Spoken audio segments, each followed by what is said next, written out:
Welcome to MRS Bulletin's Materials News Podcast, providing breakthrough news and interviews with researchers on the hot topics in materials research. My name is Sophia Chen.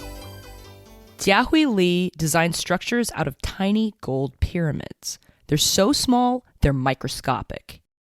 We are using nanoparticles from 40 nanometer to 100 nanometer in length. Li, a materials science graduate student at the University of Illinois Urbana-Champaign, recently demonstrated how to assemble tens of thousands of these minute gold nanoparticles into a repetitive pattern known as a superlattice.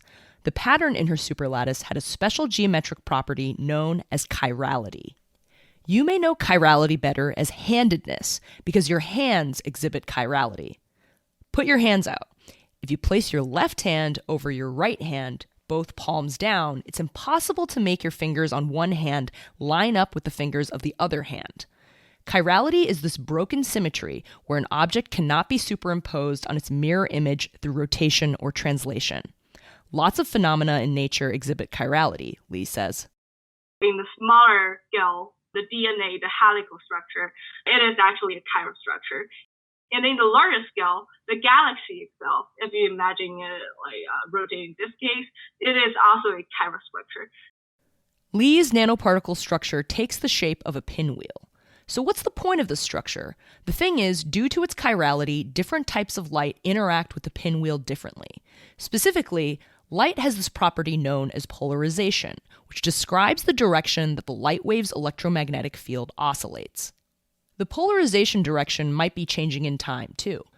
For example, you can imagine a light wave spiraling through space, where its electromagnetic field direction rotates clockwise or counterclockwise. When that light hits Li's material, different wavelengths might be transmitted depending on whether the light's polarization is rotating clockwise or counterclockwise. Li says this property could be useful for filtering light in optical applications. You can use it as the lens. To make the material, Li and her team placed the gold nanoparticles in a solution with a surfactant, and then apply that solution to a substrate and let the solution evaporate.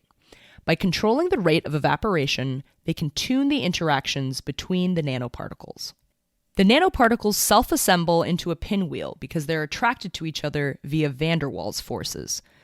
They can tune this attraction with the level of surfactant, which creates a repellent force between the nanoparticles. The substrate also plays a role in the self-assembly. They found that silicon as a substrate enabled the formation of superlattices with the largest area, up to 37 microns squared. Li says that previously, other researchers had formed chiral superlattices by building them on DNA structures.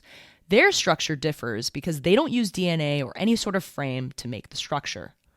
It's the first time that people are using only the nanoparticles to form the chiral superlattice. In future work, Li says they would like to develop more methods to engineer this material. For example, they're pursuing a 3D printer-like device which uses the gold nanoparticle solution as ink rather than evaporating it from a substrate. She's also excited for the possibilities of creating other types of chiral superlattices by tuning the attraction and repulsion between nanoparticles. Since we can engineer this structure by manipulating the interaction, that means we have rich design space of the structure that we can control how chiral you want it to be.